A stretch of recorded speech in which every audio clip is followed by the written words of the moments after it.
character in every movie is not in a movie. That character you're working on is not in a movie. Now, the reason I'm saying that, because you'll say to me, oh, yeah, no, they're in a movie. No, they're not. The actor is in a movie portraying the character. The character is in his or her life dealing with whatever problems or situations or challenges they have. That's what we're trying to represent on the screen. Yes, there's movie making and all that, but the character is not aware of movie making. The character doesn't even know anything about movie making or acting, most likely. None of that. So why would you want to engage the mind of the character into movie-making techniques? Say the line this way. Don't forget to move here. I want you to give me more empathy. I want all of that kind of directing that is very, very traditional.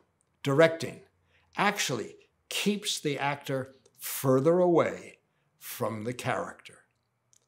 Further away. What you want, and I can explain now as best as I can how this works, what you want as you're working with that actor, what you want that actor to do and the actor's mind to do is to drift away into the background. You want the actor to relinquish control. You want the actor's mind to give up the idea of controlling anything. And what you want in place of that is 100% the character's mind, the character's thinking, the character's fears, the character's emotions. That's what you want. You're replacing one with the other. Now, the way this is done is through the interrogation process. When I'm working with an actor, and let's say the actor's name is John, and the character's name is Lester. And I will just say to John, can I talk to Lester? And John, being a skilled actor, will say, yeah, because that's really where John would rather be. He'd rather be Lester than be John right now because that's what his job is. So I say, can I talk to Lester? And he'll go, yes. And I will start engaging in a conversation with Lester, the character who is not in a movie, the character who is just in his life. So suddenly I cannot use any kind of traditional directing. I can't talk about scenes. I can't talk about lines. I can't talk about my intentions. I can't talk about any of that stuff. I can only talk to Lester about Lester and who he is and what he wants and what he's dealing with.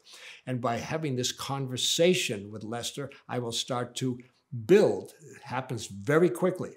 The character of Lester will start to emerge inside John. And John has nothing to do with it. John's just out of the way, allowing a process to happen.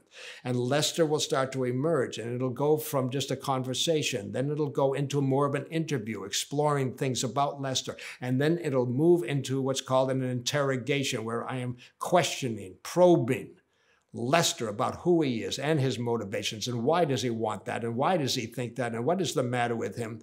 And I can be very, very tough on Lester. And the tougher I am and the more he pushes back, the more the character gets formed. A side note, because a lot of people have seen this interrogation process and have said to me, how can you be so cruel to the actors? And I said, I'm not cruel to the actors at all. I never am. But I'm tough on the characters. The toughness on the characters is what stimulates the character inside. They have to struggle with who they are. And in this interrogation, it's very important. In this interrogation, all I'm doing is stimulating the mind inside that person, that actor's mind, to think only as the character and to defend himself as the character or explain himself as the character. And consequently, what's happening, the byproduct, is that actor learns who the character is. Doesn't create the character, doesn't form the character, but actually experiences and learns who the character is. And that's the interrogation process. It works very, very simply when you see it. It's something that you need to practice and learn how to do. It's improvisation. You're responding in the moment by instinct, not by plan, not by formula. You're responding by instinct. So it's you, the interrogator, and the actor as the character are actually engaged in a very, very delicate and powerful improvisation, neither of you knowing where it's going, neither of you knowing what's going to happen, neither of you really having much of a plan except to expose and reveal the character that lives inside. That's it. A couple more things about the interrogation process. If Lester, the character, is not in a movie, and I am talking to Lester and I'm interviewing him and I'm interrogating him and I'm pushing him and he's pushing back and it's fine, it's all going great. But if Lester is not in a movie, then Lester does not have a director. In fact, Lester doesn't even know there is a movie. Lester doesn't even know there is a script, that there are lines. That has nothing to do with his life, nothing. But he's talking to me, and I'm talking to him. So if he doesn't have a director, then the question is, who am I? Who is he really talking to? Who? He will very willingly talk to me. And it's fascinating. Rarely does the actor say, who am I talking to? They would just go along with the process. The truth is,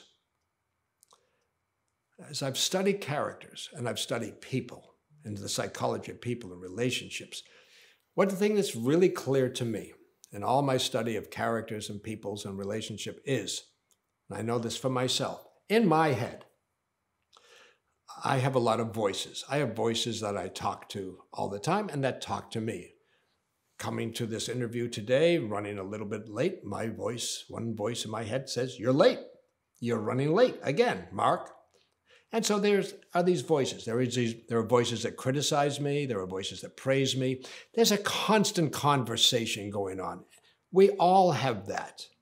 You have that. You have these voices. Now, these voices in the head are really critical when you think about them.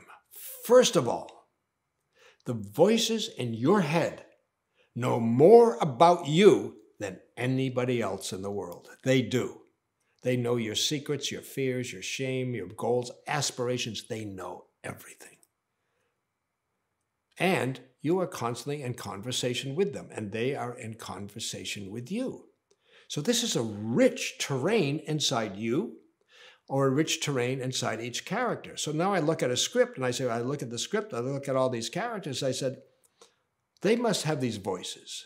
Now these voices, I've given a name to the collection of voices. I call it the committee. I have a committee, you have a committee. Every character you work with has a committee. The writer has not told you what's going on in the character's head, because that's another whole issue about screenwriting and how little we can actually put on the page that explains who these characters are. But these are real characters. They have a committee. When I'm interrogating a character, I am giving voice to that character's committee. I can chastise, blame, praise, bring up information. I know everything about that character that the character knows. I am the committee.